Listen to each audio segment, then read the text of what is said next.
Bona nit. Al Cardedeu informatiu d'avui parlarem sobre la propera manifestació sobiranista a Brussel·les. Les entitats Òmnium Cultural i l'Assemblea Nacional Catalana han anunciat que per al 7 de desembre ja tenen confirmats 5 vols xàrter per a la manifestació que s'ha organitzat sota el lema Europa desperta't. Les entitats esperen desbordar la capital belga. També parlarem de la tercera edició del Mercat d'Intercanvi, la fira on ningú compra ni ven, sinó que s'intercanvien objectes que ja no fem servir per donar-los una segona vida.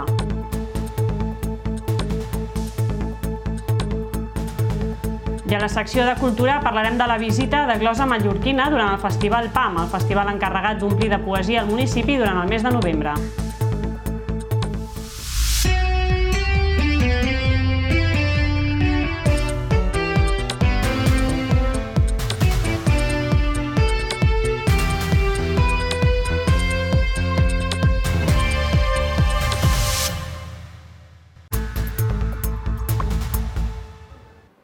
Els portaveus de l'Assemblea Nacional Catalana i Òmnium Cultural han fet una crida a omplir els carrers de Brussel·les el 7 de desembre al matí per expressar des de la capital europea, davant de la Unió Europea i el món i davant del president i el govern de Catalunya, la determinació per continuar la lluita per la plena democràcia. Europa desperta, ajuda a Catalunya és el lema de la manifestació que els organitzadors preveuen massiva. Europa desperta, ajuda a Catalunya és el lema de la manifestació del 7D convocada per l'ANC i Òmnium Cultural a Brussel·les. Les entitats sobiranistes preveuen una manifestació massiva i molt superior als precedents de mobilitzacions similars que havien congregat fins a 14.000 persones. Les entitats han preparat fins a 5 vols xàrter que sortiran de Barcelona, Girona i Lleida i han explicat que les assemblees territorials d'Òmnium han organitzat 70 punts de sortida d'autobusos a tot el territori català. De cada punt, a més, en pot sortir més d'un autobús. Serà una voluntat de dir-li a les institucions europees que aquesta vegada, i malauradament ha passat en altres ocasions, no han estat a l'alçada i que, per tant, demanem, confiem que a Europa, les institucions europees comencin a reaccionar, que ho facin també el 21 de desembre, siguin quins siguin els resultats electorals a Catalunya i que a partir d'aquí es comencin a buscar solucions a una situació que és inacceptable que passi a l'Europa del segle XXI en un estat pretesament democràtic com és l'estat espanyol.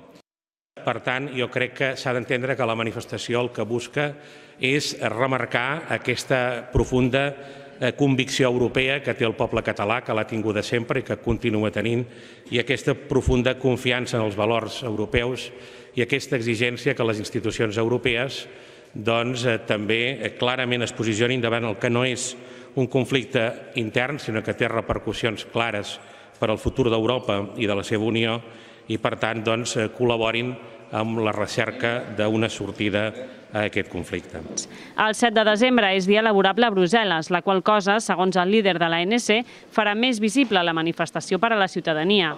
L'acte consistirà en una manifestació pel centre de la ciutat que passarà pel barri europeu i en acabar hi haurà intervencions d'un bloc polític internacional, un segon bloc d'intervencions per als drets humans i una tercera ronda de parlaments amb polítics catalans, tot i que encara no han concretat quins. Aquestes manifestacions multitudinàries, I a Cardedeu dilluns seguien les concentracions periòdiques davant l'Ajuntament per l'alliberament dels presos polítics i a la fi de la persecució dels membres de govern que resten exiliats a l'estranger. En aquesta línia es continuen recollint les cartes que els ciutadans vulguin fer arribar als presos, un acte simbòlic proposat pel Comitè de Defensa de la República.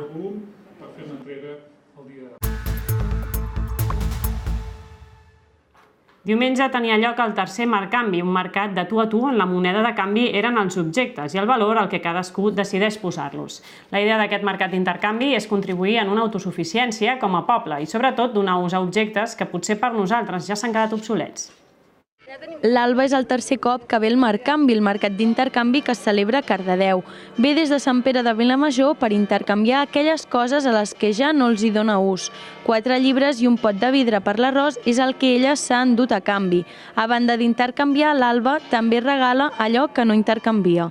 Bueno, per una banda és perquè un dels objectius de venir al mercat és treure'n tastos de sobre, així que encara que hi hagi gent que no trobi res amb què intercanviar, doncs prefereixo que s'ho quedin, encara que jo no tingui res a canvi. I després també perquè són coses que per mi ja no tenen gaire valor, però per algú altre sí que en pot tenir i no em fa res donar-les precisament per això. Al Marc Canvi no només hi ha paradetes per intercanviar, sinó que també podem trobar el Mamadou, amb uns tallers de la cooperativa Allen Crop. Explico a la gente, es para si tiene un aparato que no funciona, una batidora, una secadora de pelo, cómo comprobar la continuidad de luz, cómo puedes cambiar las placas que están ahí que no funcionan, porque necesita también tener un tester para comprobar la luz, mira si la bombilla funciona o no funciona y esto. Les normes de l'intercanvi són clares, s'han de portar objectes en bon estat, t'has d'endur allò que no s'ha pogut intercanviar i en el cas que vulguis, inclús regalar-ho.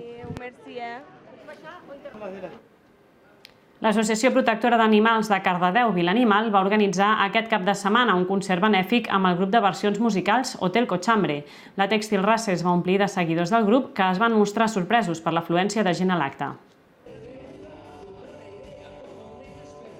L'Associació Protectora d'Animals de Cardedeu, Vilanimal, ha organitzat un concert solidari per a recaptar diners pels animals de l'entitat. Hotel Cochambre, el grup de versions que fa parada a moltes festes majors del territori català, ha estat l'encarregat d'apropar els cardedeuencs a la Tèxtil Rasa per a participar en aquest acte benèfic. Les entrades s'han venut a 8 euros anticipades i 10 al moment abans del concert. La participació ha estat tot un èxit. A les 11 de la nit, just mitja hora abans de començar el concert, la cua de gent ocupava tota la plaça. El mànager i cantant del grup, Benny Cochambre, estava content amb la participació i també amb la causa. Potser la sensibilitat del concert del moment és una mica més diferent, no? Sobretot perquè la gent ha vingut pagant una entrada per recaudar uns calés, ¿no? Cosa que a la festa mayor la gente viene gratis con su borrachera y con su historia, y quan fem aquestes coses doncs, que la gent es preocupa avui per exemple per als animals, no? Pues nos parece que la sensibilitat va una miqueta més enllà, no? Segons quin concert és, pues nos sensibilizamos más, però... El grup, després de rebre moltes demandes per a fer concerts solidaris, va decidir fer 5 concerts benèfics a l'any i encara que hi ha cua, afirma que s'intenten fer tots perquè les causes ho mereixen. Petits i grans han pogut gaudir de diferents tallers al museu durant la Setmana de la Ciència. Joan Conchello, voluntari del museu i exprofessor, feia reflexionar els assistents a partir d'experiments que giraven al voltant de la temàtica del so. Tot un descobriment per a molts dels petits científics. Un any més, el Museu de Cardedeu es sumava a la Setmana de la Ciència, amb els tallers familiars anomenats La màgia i la ciència. Petits i grans, a través d'experiments pràctics, han tingut l'oportunitat de plantejar-se dubtes i aprendre, en aquest cas, les propietats del so, com per exemple, com es propaga, la seva potència o la percepció que en tenim les persones i els animals. Joan Conchello permetia a tots els assistents l'ocasió de participar en primera persona en els experiments per involucrar-se més en ells. Jo he fet altres anys amb gent d'instituts, han vingut alumnes de primer d'ESO i n'han vingut de primer de batxillerat.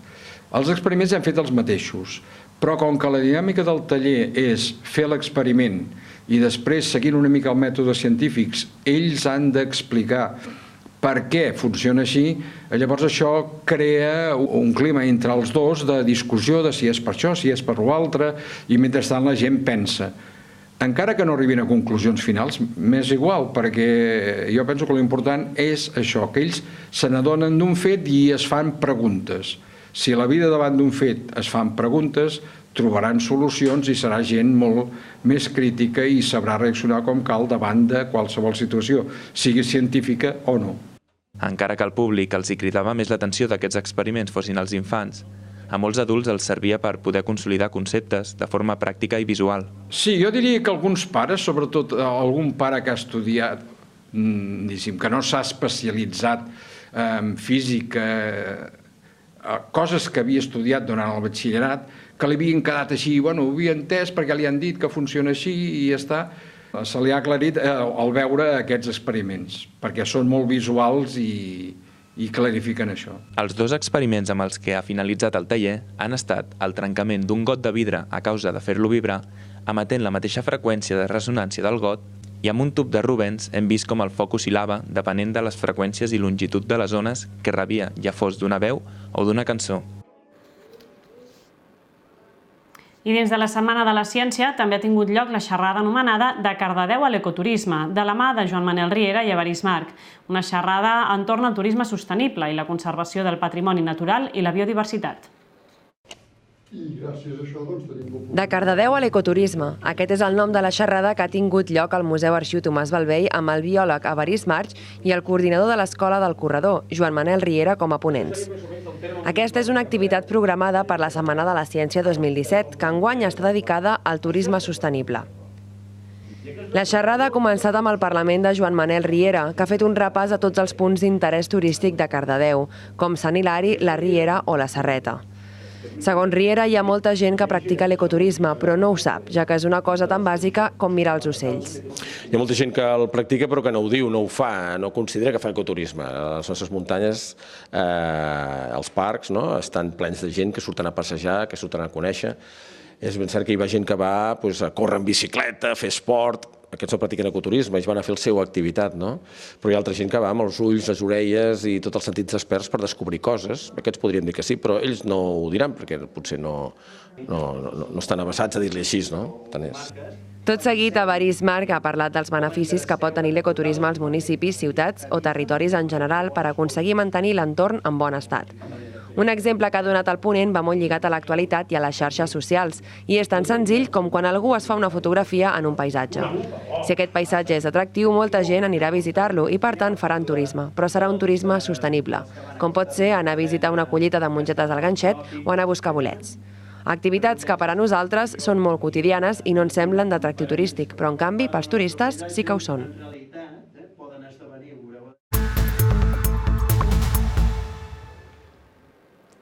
El novembre és el mes de la poesia a Cardedeu. Des de principis de mes se celebra el PAM, Poesia Manta, un festival que atrau els artistes d'arreu de Catalunya a venir a la vila per promoure la poesia. Aquest cap de setmana, Maribel Cervera i Mateu Xurí eren els convidats al concert Batmut Solidari. Un poeta cantor de l'edat mitjana que creava composicions literàries i musicals destinades per ser difoses pel cant dels joglars. Aquesta era la feina del trobador. Al segle XVII a Mallorca es troben documents dels primers glosadors, que en la societat balear rural i analfabeta eren els que viatjaven de poble en poble posant a prova les seves capacitats davant els reptes del públic o davant altres glosadors en els anomenats combats de gloses. La glosa és el nom que té la poesia oral improvisada a Mallorca. És a dir, la poesia oral improvisada existeix o ha existit arreu del món, que consisteix en improvisar versos amb una melodia al mateix moment, davant del públic, improvisar. I això ja t'he dit que ha existit per tot, hi ha llocs que s'ha mantingut més, llocs que s'ha perdut, i a Mallorca ara està un moment molt saludable. El Festival de Poesia de Cardedeu, el PAM, Poesia Manta, organitzava el concert Vermut amb Maribel Cervera i Mateu Xurí com a glosadors convidats vinguts des de Mallorca portant la seva glosa improvisada al pati de Vilapaquita. El concurs de cuina amb ratafia inaugurava la Festa de la Ratafia 2017. Isaac Vives s'ha endut el primer premi per segon any consecutiu, aquest cop amb la recepta de faves a la catalana amb ratafia. Faves de la Catalana ha estat la recepta guanyadora en una nova edició del Curat, el concurs de cuina amb ratafia de Cardedeu. Els 3 membres del jurat amb experiència culinària i una estima especial per aquest licor han donat el primer premi al plat del cuiner Isaac Vives, guanyador per segon any consecutiu. Faig un plat molt senzill, són unes faves a la catalana depèn de com ho vegis, amb una miqueta de ratafia. La condició més important del concurs ha estat incorporar l'ingredient de la ratafia i que tingués un paper important dins el plat. Complint aquesta premissa, podia volar la imaginació dels cuiners amb les receptes. Estem fent un xai al forn amb patates i ceba, que anirà tot col·locat en un timbal, amb poma, xai i la cebeta. És un timbal de xai al forn macerat amb ratafia. Farem un xai al forn amb ceba i xampinyons caramelitzats a la ratafia i farem un timbal. Amb en Vicenç estem fent un estofat de vedella, una vedella amb camagrocs i ratafia en llits de patates, de puré de patates. I això que estem fent aquí és la massa de croquetes. Hem posat un moniato al microones perquè es quedés tovet Hem reduït una mica la ratafia perquè perdés l'alcohol i no fos tan heavy de gust. I res, després una massa de croquetes, una mica de farina, una mica de mantega, una mica de llet i anar remenant. El premi del plat guanyador és un àpat per a 2 persones a tots els restaurants Slow Food del Vallès Oriental. En són un total de 5, entre ells el Tarambana, on s'hi ha celebrat el curat d'enguany. 11 participants es presentaven al concurs de ratafies casolanes d'enguany. Fins a 6 s'han endut un premi per la qualitat del licor d'herbes aromàtiques. El primer lloc ha estat per la cardedeuenca Míriam Conchello, amb una recepta generacional de la besàvia de la seva àvia. L'Espai Cultural i Gastronòmic Tarambana ha celebrat el 7è concurs de ratafies casolanes dins la Festa de la Ratafia. Han estat 11 les persones que s'han presentat a aquest concurs i 6 les que s'han endut un lot de productes cardedeuencs com a premi per a les millors elaboracions d'aquest licor d'herbes. L'harmonia, la densitat, la integritat de l'alcohol, l'aroma i el color són algunes de les coses que el jurat ha tingut en compte a l'hora de decidir quins eren els millors licors. Aquest any érem un jurat, jo estava amb altra gent i ens hem basat sobretot en l'harmonia de les ratafies, amb la densitat i amb la integritat, que l'alcohol estigui ben integrat, que no denoti massa l'alcohol i que estigui ben integrat, i l'aroma i també l'olor i el color. Les herbes de la ratafia de Míriam Conchello han estat les que més han destacat en aquest concurs i han fet que s'emporti el primer premi. Ella fa servir la recepta d'una besàvia de la seva àvia, tradició familiar que s'ha anat passant de generació en generació. Seguim aquesta recepta de fa molts anys i fiquem tot d'herbes aromàtiques, que les anem a buscar o al camp o en el mateix jardí que té la meva àvia, que ja les tenim allà, les conreem, i a partir de la recepta aquesta fem cada any la ratafia. La Coral Ferrés ha estat la segona guardonada, seguida de la Vanessa Bartoll, en Cisco Llompart, la Marta Pujades i l'Antoni Osorio, que també han estat premiats amb un lot de productes de Cardedeu. I diumenge la Festa de la Ratafia finalitzava amb el concert de Carles San José i Carles Belda. Tots dos, acompanyats de Coloma Bertran al violí i de Jordi Casadesús al baix, van portar el tarambana a l'espectacle Cantut, música tradicional que es transmet de paraula, de memòria i que ells mateixos han versionat per fer-la arribar a un públic molt ampli. El músic empordanès Carles San José i l'acordionista ballesà Carles Belda feien parada al Tarambana de Cardedeu per presentar Cantut, el seu darrer espectacle, i també per clausurar el cap de setmana de la Festa de la Ratafia. Després d'anys de coneixença, ara s'han aliat en un nou projecte que neix per recuperar cançons que pervivien tan sols en la tradició oral. De més d'un miler de cançons que recull Cantut.cat de les comarques gironines, Belda i San José en recullen 15 i les revisen a la seva manera. Per què ha de venir a Cantut? Si volen, res obligatori, Nosaltres no fem 155. Doncs si volen estar cantant, veure gent cantar, contents del seu patrimoni, dir, hosti, aquesta cançó m'agrada, aquesta la conec, l'altra no.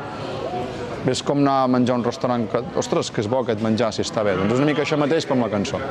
El musicòleg Albert Massip va impulsar el projecte online Cantut, un cançoner que recull cançons i músiques dels avis i que els dos Carles han recollit en el seu espectacle. Entre les cançons trobem Serrallonga o El Pardal. Belda i San José no estan sols dalt de l'escenari, sinó que Coloma Bertran els acompanya al violí i en Jordi Casadesús al baix. Tots quatre posaven punt i final a la Festa de la Ratafia del Tarambana 2017.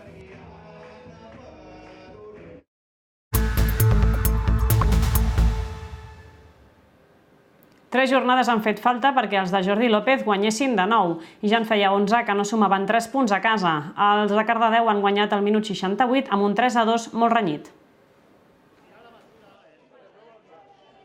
Al Cardedeu li han fet falta 3 jornades per tornar a guanyar, en aquest cas contra un conegut, el Castellà Unió Esportiva.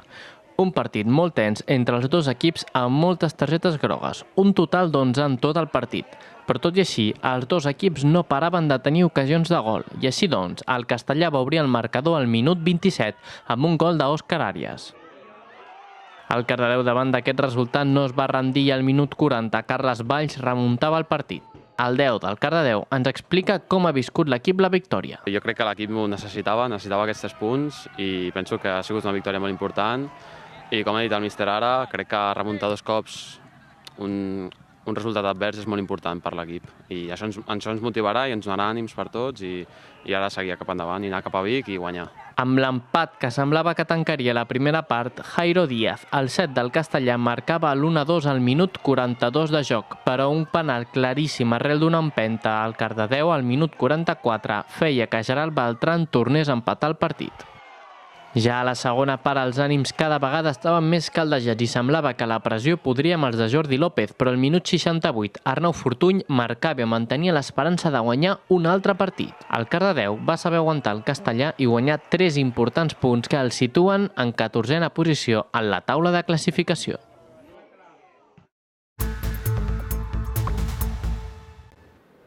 I fins aquí el Cardedeu informatiu d'avui. A continuació us deixem amb una nova càpsula del Va de Cine i tot seguit un nou punt de trobada amb una entrevista en directe a la Fundació Viver de Bell-lloc on parlarem de la sessió de teatre solidari prevista per demà divendres. Bona nit i que passeu un bon cap de setmana.